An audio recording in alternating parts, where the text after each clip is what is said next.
భద్రాచలం సీతారామచంద్ర స్వామి ఆలయాన్ని దర్శించుకున్న మంత్రి పొంగులేటి శ్రీనివాసరెడ్డి ఆలయ మర్యాదలతో ఘనంగా స్వాగతం పలికి ప్రత్యేక పూజలు నిర్వహించిన ఆలయ అర్చకులు గర్భగుడిలో ప్రత్యేక పూజలు నిర్వహించిన అనంతరం శ్రీ లక్ష్మీ తాయారి అమ్మవారి ఆలయంలో వేద పండితుల చేత ఆశీర్వాదం తీసుకున్న అనంతరం జ్ఞాపికను లడ్డూను ప్రసాదాలను అందజేశారు ఆలయ అర్చకులు ఈవో రమాదేవి. ఆయన వెంట జిల్లా collector Jitesh V Patil, Bhadrachalam MLA doctor Tellam Venkatrao, ITD PO Rahul ఉన్నారు.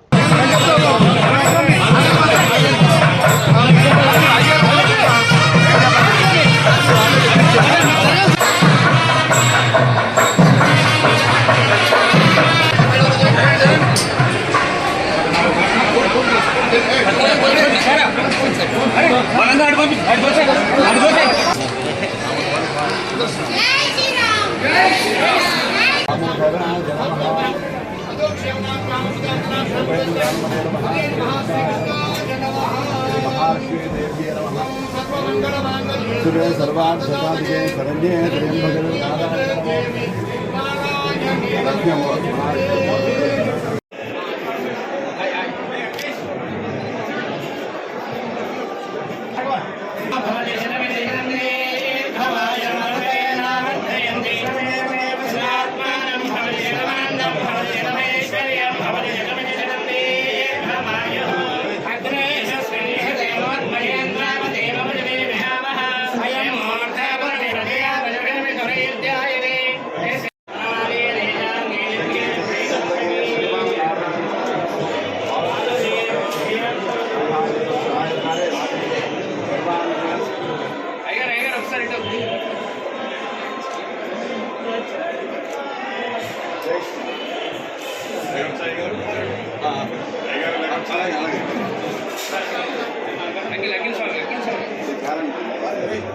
Namaste.